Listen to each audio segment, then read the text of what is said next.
Asset protection. What assets need to be protected and which don't?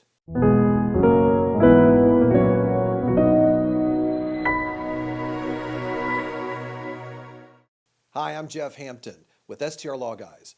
Today I want to talk to you about exempt assets and non-exempt assets, high-risk assets and low-risk assets. How do you know when you need to protect your assets, and when is asset protection actually something you should seek out? By the way, if you wait around to the end of this video, I'll also give you a free ebook, 5 strategies to protect your short-term rentals and give you peace of mind. So let's talk for a few minutes about some of these issues here. Now, one of the first things I want to do is when you start examining whether or not asset protection is important or not, whether it's something you should consider, one of the first things I look at is what type of exempt assets do you have and what type of non-exempt assets do you have? We have to label assets and determine whether or not they should be protected or they shouldn't. For example, exempt assets have some level of protection under state or federal law. Non-exempt assets have no special protections from creditors under state or federal law, and as a result of that are more vulnerable in a potential lawsuit. So the way we break this down is almost on a graph. The way we would say it is, you are right here in the middle. Over here, you're going to have your homestead, and over here, you're going to have your 401ks, IRAs, and life insurance policies. Okay, so let's cover 2 areas that we know specifically are exempt, or at least maybe partially exempt assets that you most likely do not need to put into an asset protection strategy. Number 1 is your homestead. Now, I'm going to tell you it ranges. For a homestead, it depends on what state you live in. State law controls here. For instance, if you live in Texas or Florida, you're going to receive unlimited homestead protection. So you can own a $20 million ranch. You can own really just about anything if it's your homestead in Texas or Florida, and no creditor or a lawsuit can take it away from you.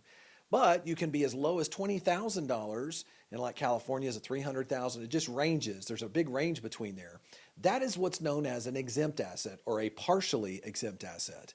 And let's say that maybe you have more equity in your home than the asset is protected under that law. There's so many different strategies that you can do that. You could borrow against that and only keep a certain amount of equity so that you shield yourself under that situation.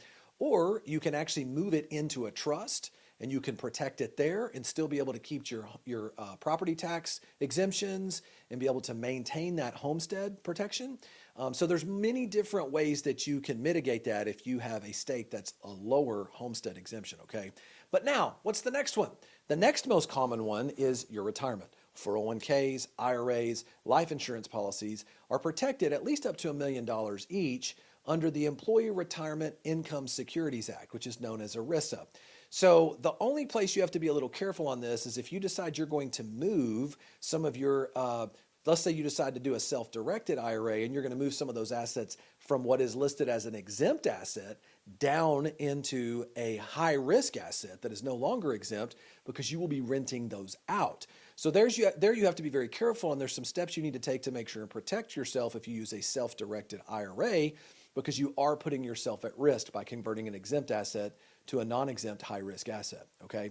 So those are the 2 most common areas that we look at. Now, the reason why I say that is if all you have right now is your home and you've got some retirement accounts, you're fine.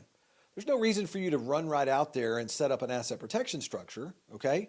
Or spend the money for a strategy that puts that together, unless you're telling me you're in California and you've got $20 million in equity in your home and that's all you have in terms of assets. Well, and maybe you're a little concerned about that being a concern for you. If that's the case, yes, maybe you do need to do something to protect specifically your residents, all right? But outside of that, what we're looking at now is, what if you have high-risk assets? What if you have short-term rentals, long-term rentals? Maybe you have some other assets that you're renting those out, or people are coming in and making use of those on a regular basis. If that's the case, well, that's a little bit different now. There you need to put them into entities like an LLC. It's good to layer up that asset protection to separate and create more of a gap between you and those assets, so it's harder for a creditor or an attacking attorney to get access to any of your personal funds, okay?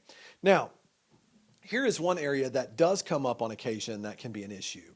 What if you have your homestead, but in addition to that, you have an accessory dwelling unit on your property? So let's say maybe, and we've dealt with some folks who have a huge home, and actually there's a lady that we have talked to as a client of STR Law Guys, where she has this huge, beautiful home in Texas, and it's her homestead, but she doesn't actually live there. She rents it out as a short-term rental, and she lives in the very small accessory dwelling unit in the back of the property and makes that available. She sleeps back there and lives back there, and then she's available to help the guests in case issues arise. But the question becomes now, how does this work? Well, technically, you can be converting an exempt asset into a high-risk asset when you do this, because there can also be some tax and liability consequences that come along with it. And so think about this for a second. When you place an ADU in an entity, it may actually cause the loss of homestead exemptions depending upon your state law.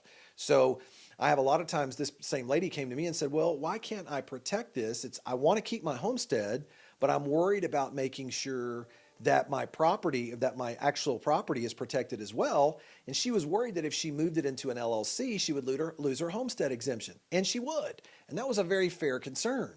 And so there are some creative strategies that can be looked into in order to try to help someone both somewhat protect their asset, but yet at the same time not lose their homestead protections, which is one of the strongest protections you can have when you talk about having your property. So the other issue you can run into is difficulties with insurance coverage. A lot of times, think about what happens here. You're listing it as your homestead, but then the insurance company is looking at it, and then what are they going to do? They're going to want to give you a second home residential policy, right? That's what they're going to do, or not even a second home, their primary home. The problem is you're now going to have to go back and be negotiating with them, trying to see if you can figure out a way to both provide you some commercial insurance coverage to cover the activities of your guests that are at the property, and as well as provide some premises liability coverage, or you're going to be vulnerable. So I guess my point on this is this particular lady was concerned because what if there's a pool there? What if someone slipped and fall? What if there was a swimming pool accident? What if there was an issue that took place in the hot tub or the pool itself? And she was afraid, what if I got sued? Because sure enough, we looked at her insurance policy on her primary residential policy, and there's an exclusion there for any type of commercial or business activity. So these are very important things to understand. If you are now moving into the realm of not just having a home and some stocks and bonds and, life insurance policies and 401ks, if you're moving from that realm down into real estate portfolios, where now you've got long-term rentals, short-term rentals, you're renting these things out, you're putting yourself at higher risk, you're inviting the general public into your home or into your properties, now you need to seriously layer up your protection, because all of these properties down on that base layer, all of your real estate activity is non-exempt assets, and in fact, it would be labeled as high-risk assets. And that's why I encourage you to go and check out the remainder of some of the other videos that we have on YouTube. You'll see some different strategies, both with LLCs, limited partnership approaches, layered asset protection strategies, including insurance options that will help protect those high-risk assets. Because I want to congratulate you. When you move into that area and you're moving into real estate portfolios, it's exciting. You're going to be making some passive income and really creating some wealth for yourself, but you need to make sure and protect yourself in that process, because you have now moved into an area where you're at a higher risk. All right. Now, listen, I hope that this has been helpful for you. I want to offer you that free ebook, 5 Strategies to Protect Your Short-Term Rentals and Give You Peace of Mind. All you have to do is click down into the text portion, the link portion of this down here, and you'll see that link that'll take you there. If you give your email address, we'll send that over to you and give you some assistance on that. And listen, I hope you enjoyed what you heard here today. Subscribe to our YouTube channel. I'll keep putting out some great content for you, and I'll see you on our next video.